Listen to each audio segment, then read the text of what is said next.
Hello everyone. তো আজকে আমাদের নতুন একটা টপিক নিয়ে আলোচনা করব, নতুন একটা সাবজেক্ট নিয়ে আজকে আলোচনা করব। আমাদের প্রত্যেকেরই মনে একটা কোশ্চেন আসে যে এই যে কোনো স্ট্রাকচার ডেভেলপ হচ্ছে, কোনো স্ট্রাকচার তৈরি হচ্ছে, সেটা কোথাও থেকে একটা রেস্ট হচ্ছে। এই রেস্ট পোর্শনে সে কতটা লোড নিতে পারবে, কতটা লোড ট্রান্সফার করতে পারবে, কি কি কারণে সে কোন কোন জায়গায় সুইটেবল হবে, সেই যে রেস্ট করছে যেই যেই জায়গাটাতে, সেটা সেই ম্যাটেরিয়ালটা কী বা সেই জিনিসটা কি, তার মধ্যে কতটা ওয়াটার প্রেশার লাগছে, কতটা ডিস্ট্রিবিউট করতে পারছে। সো এই একটা স্টাডি, এই স্টাডিটা খুব ইম্পর্টেন্ট কোনো একটা স্ট্রাকচার বিল্ড আপ করার জন্য। যখনই কোনো কিছু স্ট্রাকচার করা হয় বা কোনো কিছু একটা যখন কনস্ট্রাকশন হয়, সবার আগে যেটা স্টাডি, চারপাশে মাটি কীরকম, সেই মাটি কীরকম মাটি, সে সেই লোডটা নিতে পারবে কি না। সো এই যে ইম্পর্টেন্ট স্টাডি, সেটা হচ্ছে আমাদের আজকের সাবজেক্ট। ঠিক আছে, নোট ডাউন করো, soil mechanics.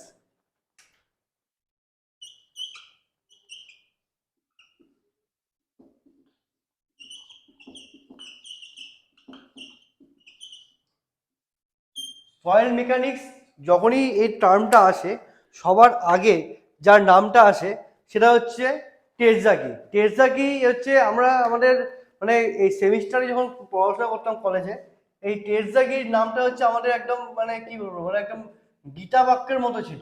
টেটজাকি 1925, the father of geotechnical engineering বা সয়েল মেকানিক্স। ঠিক আছে, এটা খুব বেশি ইম্পর্টেন্ট, এটা নোট করে নাও। একটা কথা বলে রাখি, এই সয়েল মেকানিক্স এই যে প্রথম চ্যাপ্টারটা, ঠিক আছে, ইন্ট্রোডাকশন পার্ট, এটা খুব ইম্পর্টেন্ট। এখান থেকে বিভিন্ন এসএসসি বা আরআরবিতে তুমি দেখবে কোথাও না কোথাও এই এক একটা কোশ্চেন চলেই আসে। ঠিক আছে, তো এখানে এটা মোর ওভার এটা কনসেপচুয়াল বেশি একটা চ্যাপ্টার। আমি মেনলি এখানে নোট ডাউন করে দেবো যে কিছু কিছু টাইপের কোশ্চেন যেখান থেকে খুব ইম্পর্টেন্ট কোশ্চেনগুলো আসে, এবং আমি যেগুলো পড়াই টোটালটাই কিন্তু আমার অ্যানালিসিস বেস, মানে কোন গতানুগতিক মানে বই পড়ানোর আমার কোনো ইচ্ছে নেই। কোশ্চেন যেরকম আসে, যেখান থেকে পড়লে স্টুডেন্টের কোশ্চেন অ্যাটেন্ড করতে পারবে, সেই রেসপেক্টে আমি পড়ানোর চেষ্টা করি। সো আমি যেরকমভাবে নোট করে দেবো, হ্যাঁ, মানে সেইরকমভাবে তোমাকে স্ক্রিনশট নিয়ে নেবে বা সেরকম নোট করে নেবে। তোমাদের ওখান থেকে আমি 100% গ্যারান্টি দিয়ে বলছি কোনো না কোনো কম্পিটিটিভ এক্সাম কোশ্চেন পাবে, এবং তোমরা দেখে নেবে যে কোশ্চেন আসে কিনা। ঠিক আছে, সো এই জিনিসটাকে নোট করে নিও। মানে ব্যাপারটা কি, মানে সয়েল কি কি জিনিসটা কি, মানে আসছে কোথা থেকে, মানে খায় না মাথায় দেয়, মানে সয়েল মানে মেইনলি সেটা হচ্ছে এক ডিসইন্টিগ্রেটেড পার্ট অফ রক।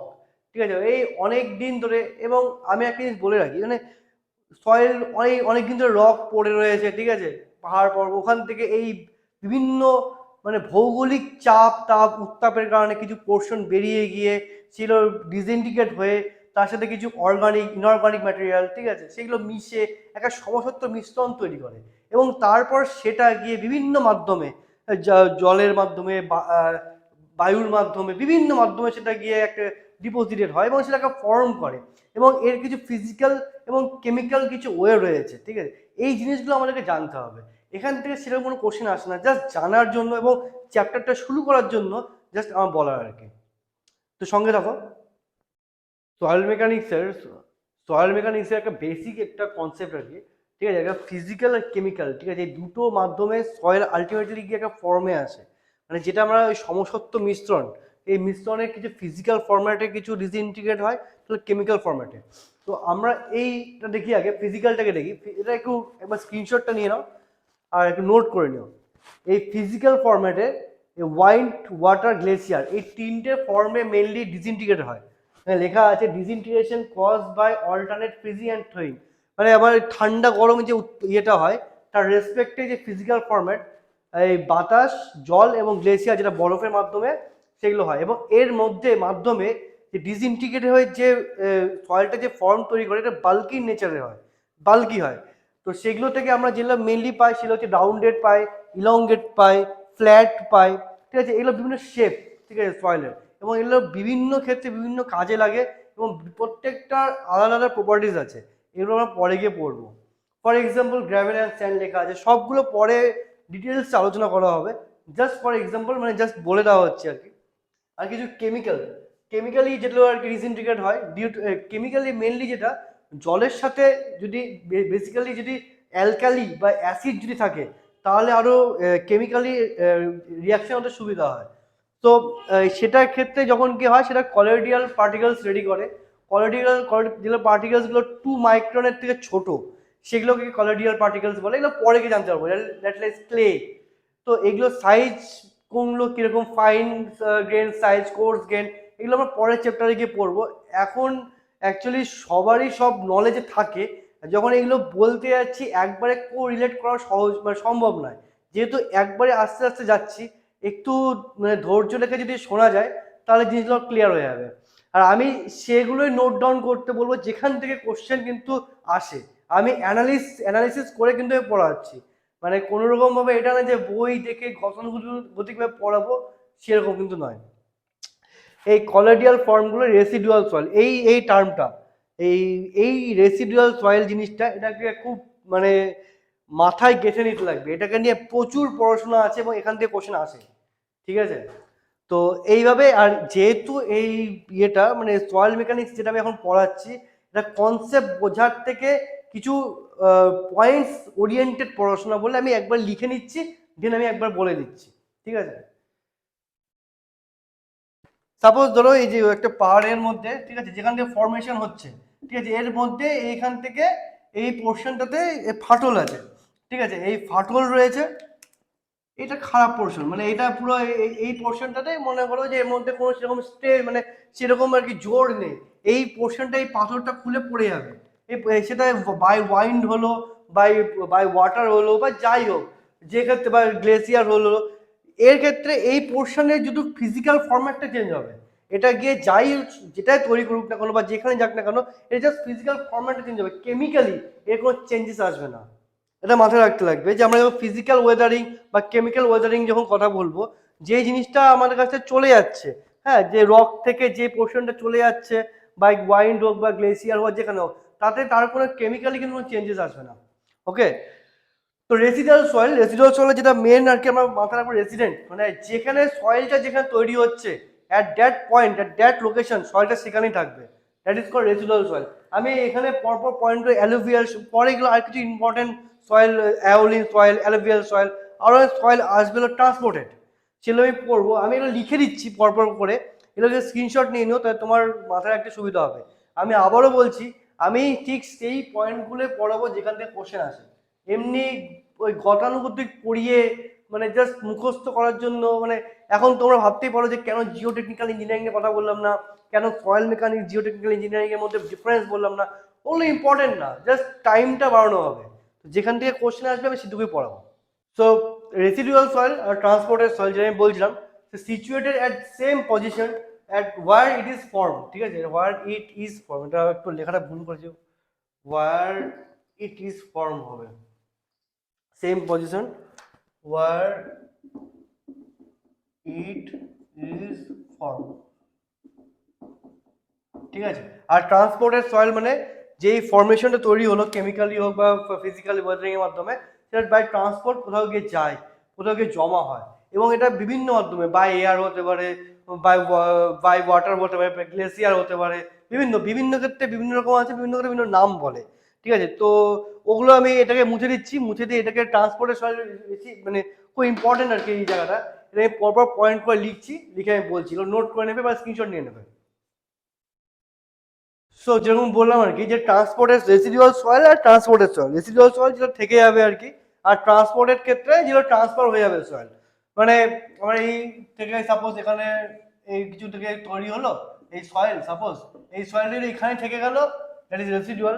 আর এটাই যদি আমার কোনো মাধ্যমে যদি চলে গেল কোনো জায়গাতে বা কিছু ভাবে ফর্ম হলো, সেটা এই ফরম্যাটে, তাহলে সেটাকে বলবো হচ্ছে ট্রান্সপোর্টেড সয়েল, ঠিক আছে। তো এখান থেকে কিন্তু কোশ্চেন আসে, আগে এখান থেকে প্রায় কোশ্চেন আসতো, এখন এখান থেকে করে কোশ্চেন আসে না। এর পরেই যেটা কয়েকটা ইম্পর্টেন্ট সয়েল নিয়ে ডিসকাস করব, ওখান থেকে কোশ্চেন আসে এবং আসবেই। এনিওয়ে, এটা একটু বলে দিই, অ্যালুভিয়াল সয়েল, যেগুলো রিভার, যে সয়েলগুলো রিভারের মাধ্যমে গিয়ে বয়ে গিয়ে জমা হয়, alluvial soil. Lacustrine soil, silt water যেগুলো আর কি, ঠিক আছে, লেকের তলায় জমা হয়ে যেগুলো তৈরি হয়, ঠিক আছে, সেটা হচ্ছে ল্যাক্সট্রেন সয়েল।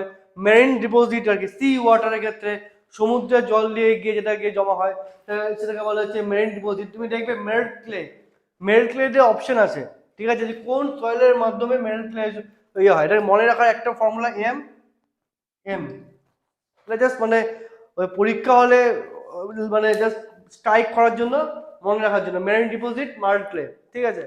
আচ্ছা, অ্যাওলিয়ান ডিপোজিট যেটা বায়ুর মাধ্যমে, বাতাসের মাধ্যমে যেটা গিয়ে হয় সেটাকে লুইস বলা হয়। ফর এই লুইস দিয়ে দেখবে অনেক কোশ্চেন আসে। অ্যাওলিয়ান ডিপোজিট যেটাকে বলে, বাই ওয়াইন্ড। আচ্ছা, গ্লেসিয়ার হচ্ছে ডিপোজিট। গ্লেসিয়ার ডিপোজিট ক্ষেত্রে ওই লেকের মাধ্যমেরই হয় আর কি, যেটা গ্লেসিয়ারের ক্ষেত্রে মানে সরি লেকের মাধ্যমে, লেকের তলায় হয়, যেগুলো হচ্ছে বরফের মাধ্যমে, বরফ দ্বারা গিয়ে গিয়ে গ্লেসিয়ার জমে সেটা গিয়ে যেটা ফর্ম করে ড্রিফট বা টিল। দেখবে এখান থেকে এমসিকিউ অনেক কোশ্চেন আসে, ড্রিফট বা টিল। ড্রিফট কিভাবে ফর্ম হয়, টিল কিভাবে হয়, ঠিক আছে, সে হচ্ছে গ্লেসিয়ারে, ঠিক আছে, গ্লেসিয়ার ফর্মে হয়। আরেকটা হচ্ছে কলোভিয়াল ডিপোজিট, এই গ্র্যাভিটির মাধ্যমে, এটা খুব ইম্পর্টেন্ট। মনে করো এখানে কোনো সয়েল আছে, ঠিক আছে, পাহাড়ে, আস্তে আস্তে ধীরে বইতে বইতে বইতে ট্রান্সপোর্টেড হয়ে গিয়ে কোনো জায়গায় জমা হলো, ঠিক আছে, সেটা হচ্ছে টালুস। ফর এক্সাম্পল, মানে এইভাবে কোশ্চেনগুলো কীভাবে আছে, কোশ্চেন সাপোজ দিয়ে দেবে হচ্ছে টালুস। এই টালুস আর এই ধরো চারটে অপশন, এটা কোন ডিপোজিট দেওয়া হয়, ঠিক আছে, তখন এইভাবে মাথায় রাখতে হবে। এইভাবে যদি স্ক্রিনশট তুলে নাও, এইভাবে যদি পড়ো, তাহলে মাথায় থাকবে, ঠিক আছে, সেটা হচ্ছে ইম্পর্টেন্ট। অ্যাকচুয়ালি যে যত নোটস করে রাখবে এবং সেটাকে রিভাইজ করবে, পরীক্ষা হলে সে তত ভালো ডেলিভার করতে পারবে। এটা আমি আগেও বলেছি, এখনো বলছি, ঠিক আছে। এটা সাম ইম্পর্টেন্ট সয়েলের মধ্যে কয়েকটা সয়েল বলবো আমি, এখান থেকে কোশ্চেন আসে এবং এটাকে বুঝতে হবে এবার, ঠিক আছে। Bentonite clay, bentonite clay high percentage of montmorillonite, এই এই অ্যাজ এটা অ্যাস ক্লে মিনারেল, তাহলে বুঝতে আরো সুবিধা হবে। ক্লে অ্যাস ক্লে মিনারেল, এই এই এই এইটার সাথে একটু ভালো করে পরিচয় করে নিতে হবে। এই মন্টমোলাইট আমরা ক্লে যখন পড়বো, ক্লে মিনারেল যে চ্যাপ্টারটা পড়বো, এখানে খুব ভালো করে এটা সম্বন্ধে জানতে পারবো। আগে বেসিক বলে দিই, high percentage of montmorillonite as clay mineral, ঠিক আছে। ক্লে মিনারেল এটা আমাদের বুঝতে সুবিধা হয়, পরে গিয়ে রিলেট করতে পারবে। যেহেতু হাই হচ্ছে মন্টমোলাইট থাকে, এটাকে ক্লে পার্টিকেলের মতো হাইলি প্লাস্টিক ইন নেচার হয়। হাইলি প্লাস্টিক হওয়ার কারণে এর যে সাইজগুলো খুব কম হয়, ঠিক আছে, এবং এই হাইলি প্লাস্টিক হওয়ার কারণে কি জল তাড়াতাড়ি শুষে নেয়, নিতে পারে, আবার যখন জল ছেড়ে দেয় সোয়েলিং হয়ে যায়, ঠিক আছে, বা জল নিয়ে এটা সোয়েলিং হয়, আর জল ছেড়ে দিয়ে আবার সিঙ্কেজ হয়ে যায়। এটা এই যে এই নেচারটার জন্য এই মন্টমোলাইট যে সব সয়েলের মধ্যে প্রেজেন্ট থাকে, সেটা অনেক বড় ইম্প্যাক্ট ফেলে সয়েলের। তো ওই জন্য আর কি এটা আমি মার্ক করে এলাম। এইটা খুব ইম্পর্টেন্ট একটা ইয়ে, দেখে রাখতে হবে। এটা হাইলি প্লাস্টিক হয়, হাইলি সোয়েলিং ইন নেচার হয়, হাই সিঙ্কেজ রেশিও হয়, ঠিক আছে। এটা ভলক্যানিক, যেসব যখন ওই ড্রিলিংয়ে বোরিং টোরিং যখন করা হয়, এই বেন্টনাইট ক্লে ইউজ করা হয়। বেন্টনাইট ক্লে দিলে কি হবে, এই মানে এক তো হচ্ছে যে স্লারিগুলো, এই মানে এক যখন বোরিং যখন করা হয়, এই বেন্টনাইট ক্লে দিলে যে ডাবরিগুলো, যে ডেবরিগুলো বেরিয়ে যায়। আর এই সাইড থেকে বোরিং এর যে যেহেতু এটা একটা মানে একটা সাপোর্ট হিসেবে কাজ করে, বোরিং এর যখন বেন্টনাইট ক্লে দিলে এই যে চারিদিকে যে গ্রাউন্ড থেকে যে মাটিগুলো, যাতে পড়ে না যায়, হ্যাঁ, বোরিংটাকে যখন বা ড্রিলিং এর ক্ষেত্রে কোনো এফেক্ট না ফেলে, একটা মানে কি সাপোর্ট সিস্টেম হিসেবে এই বেন্টনাইট ক্লে ইউজ হয়, ঠিক আছে। তো এটাকে লিখে নাও, নোট করে নাও বা স্ক্রিনশট নিয়ে নাও। আর এই মন্টমোলাইট, এটাকে মাথায় রাখতে লাগবে। এটা ভবিষ্যতে গিয়ে অনেক পড়বো এর সম্বন্ধে, এবং এর যে নেচার এবং এই যে ইম্প্যাক্টটা কি সয়েলের ক্ষেত্রে, এটা খুব ইম্পর্টেন্ট, পরীক্ষা খুব আসে। আচ্ছা, নেক্সট হচ্ছে ব্ল্যাক কটন সয়েল। তো ব্ল্যাক কটন সয়েল আর আমরা যেটা আগে পড়লাম, ঠিক আছে, সেটা বেন্টনাইট ক্লে, দুটোই হচ্ছে সেম, সেখানে কোনো সেইভাবে কোনো ডিফারেন্স নেই। সেম হচ্ছে মন্টমোলাইটের পার্সেন্টেজ বেশি থাকে, সোয়েলিং সিঙ্কেজ পাওয়ার যেটা হাইলি প্লাস্টিক যেটা বললাম আগে, very low bearing capacity. Bearing capacity জিনিসটা কি, বিয়ারিং ক্যাপাসিটি হচ্ছে লোড নেওয়ার ক্ষমতা, ঠিক আছে, মানে কতটা বিয়ার করতে পারবে, কতটা এক্সেস প্রেসারে সেটেল করে যাবে সয়েলটা, কতটা নিতে পারবে, ঠিক আছে, সেটা হচ্ছে বিয়ারিং ক্যাপাসিটি। এর বিয়ারিং ক্যাপাসিটি খুব কম হয়। আরেকটা ইম্পর্টেন্ট হচ্ছে এই টার্মটা, এটা হচ্ছে, এটা একটু মাথায় রাখতে হবে। আরআরবি যেই এটা হচ্ছে 2020-তে কোশ্চেন এসেছিল একটা, 2018 আর 2019-এর ক্ষেত্রে কোশ্চেনটা এসেছিল, ঠিক আছে। সেটা হচ্ছে এই form chemical weathering by basalt.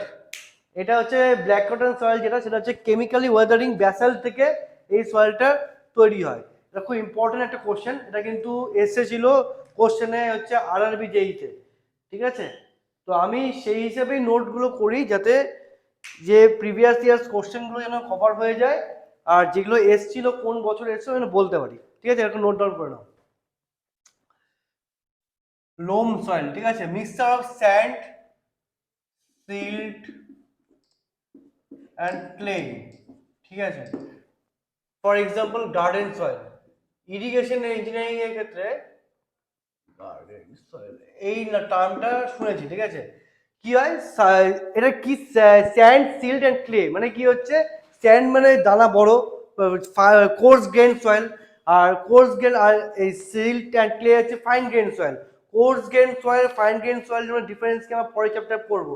Just বলে দিচ্ছি, বড় দানা মানে কোর্স গ্রেন, আর ছোট মিহি দানাগুলো হচ্ছে ফাইন গ্রেন। তো একটা সয়েলের মধ্যে বড় দানা আছে, তার ভেতরের দিকে হচ্ছে ছোট দানাগুলো রয়েছে, ছোট ছোট দানাগুলো মানে এই সিল্ট ক্লে এগুলো রয়েছে, ঠিক আছে। তো এই যে বড় দানা, এর মধ্যে যে ওয়াটারগুলো থাকবে, এর মধ্যে যে প্রেজেন্স ওয়াটারগুলো থাকবে, তাহলে সেগুলো কি বাই গ্র্যাভিটেশনালের জন্য গিয়ে নিচে আসবে, বাই গ্র্যাভিটেশনালের জন্য আসবে।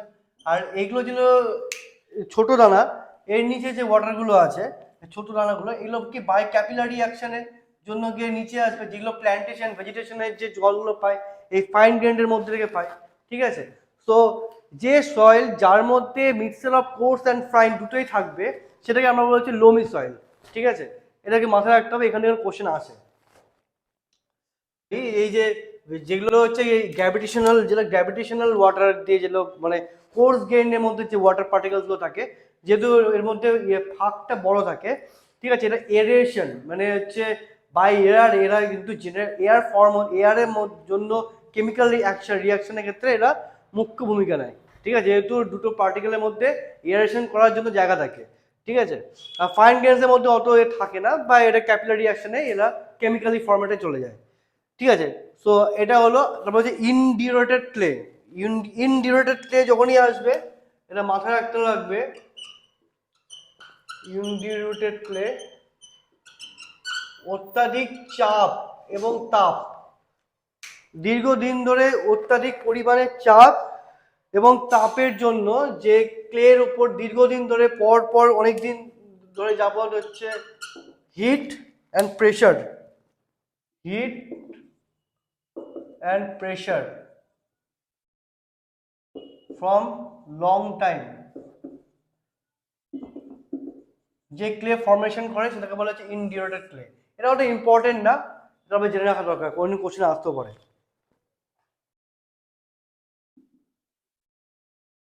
partially decomposed organic matter,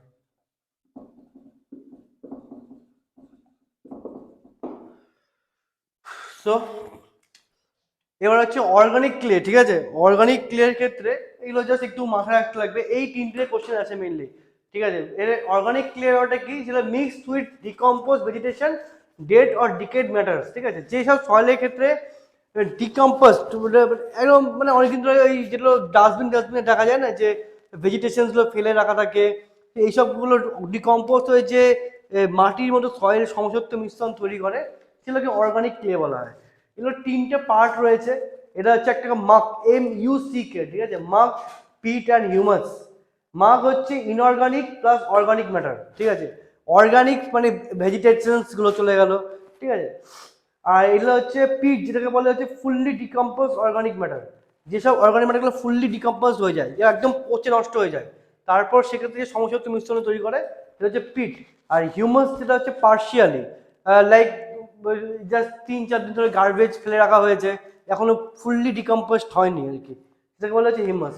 হিউমাসটা আসে পরীক্ষায় অনেক ক্ষেত্রে দেখবে, হিউমাসটা কি ফুললি পার্শিয়ালি এইভাবে নান অফ দ্য কোশ্চেন একবার দেখেছিলাম, যে হিউমাস আর ফর্ম, একটা ছিল হচ্ছে inorganic fully, organic and inorganic partially, organic partially, আর নান অফ দ্য অ্যাবাভ, এরকম টাইপের একটা কোশ্চেন ছিল, ঠিক আছে। তো হিউমাসটা হচ্ছে পার্শিয়ালি ডিকম্পোজ অর্গানিক ম্যাটার, ঠিক আছে, এগুলোকে মাথায় রাখতে লাগবে।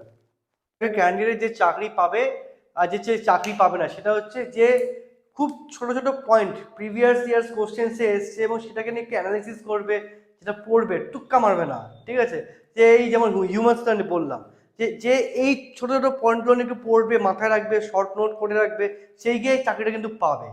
মানে জাস্ট ওই এমসিকিউ মুখস্থ করে রাখলাম আর সেটাই যে আসবে এটা কোনো গ্যারেন্টি নেই, সেই প্যাটার্ন কিন্তু চলে গেছে এখন। ঠিক আছে, আচ্ছা নেক্সট তারপরে হচ্ছে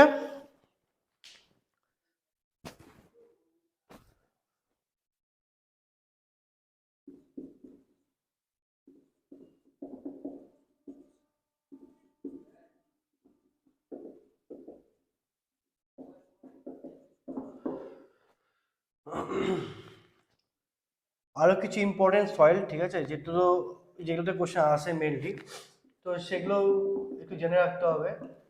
সেটা হচ্ছে বোল্ডার্স। আমি এই সাইজ ম্যাটারটা আমি বলে দিই।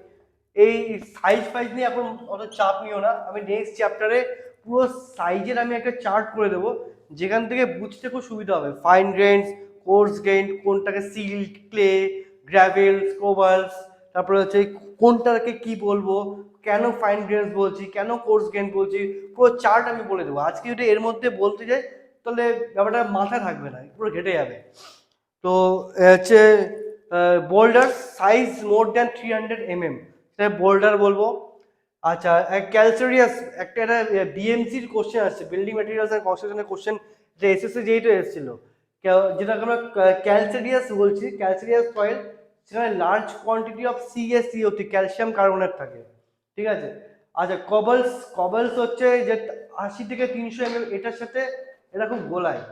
80 থেকে 300 mm এর মধ্যে যেগুলো সেটাকে বলা হচ্ছে কবলস, আর সাইজ মোর দ্যান 300 হচ্ছে বোল্ডার্স।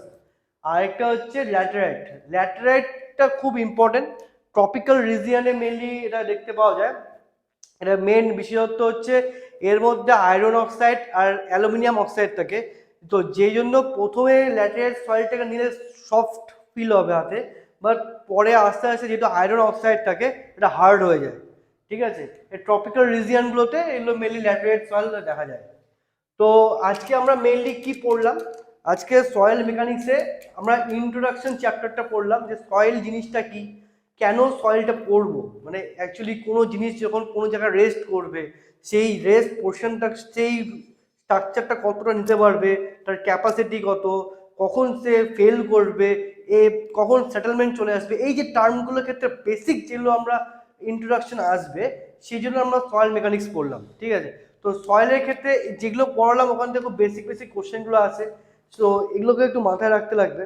আমরা পড়লাম কি, আমরা ইন্ট্রোডাকশন করলাম যে সয়েলের কি টেসজাগির সাথে 1925, এটা ফাদার অফ সয়েল মেকানিক্স বলা হয়।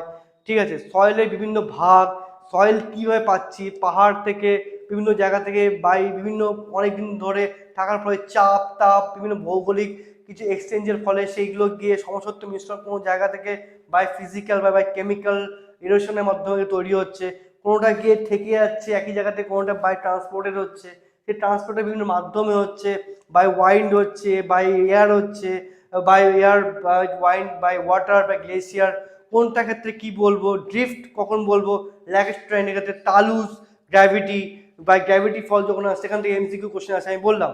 তো আমি আবার একটু রিভাইন্ড করে দিচ্ছি ব্যাপারগুলোকে। তারপরে কিছু ইম্পর্টেন্ট বেন্টনাইট, বেন্টনাইট কখন বললাম, ভলকানিক অ্যাশ, মন্টোমোলাইট খুব ইম্পর্টেন্ট ক্লে মিনারেল। ঠিক আছে, সাইজ নিয়ে কথা বললাম। তো এগুলো জাস্ট ইম্পর্টেন্ট, যেগুলো আমি বললাম মোটামুটি এগুলোকে একটু রিভিশন করে নিও, এগুলোকে একটু নোট ডাউন করে নিও। আমার কথা একটাই, যেখানেই পড়ো না কেন বা যেখানে যে চ্যানেলই ফলো করো না কেন, ইম্পর্টেন্ট হচ্ছে তুমি কতটা রিভিশন দিতে পারছো এবং কতটা নোট ডাউন করছো। আজকে খুব একটা বেসিক চ্যাপ্টার ছিল। ঠিক আছে, তো এর পরের দিন সাইজ নিয়ে বলবো, সয়েলের, তারপর ওয়াটার, সয়েল ওয়াটার রিলেশনশিপ, এটা খুব ইম্পর্টেন্ট। মানে আজকে এমন একটু কনসেপ্ট কম ছিল, আজকে জাস্ট মানে থিওরি বেস আছে পড়াশোনা ছিল বলে জাস্ট বোর্ডে লিখে লিখে আমি জাস্ট বোঝাচ্ছিলাম। কাল এর পরের দিন যেটা আছে কনসেপ্ট চলে আসবে। ঠিক আছে, তো ভালো থাকো, পড়াশোনা করো, দেখা হচ্ছে নেক্সট ক্লাসে। Thank you.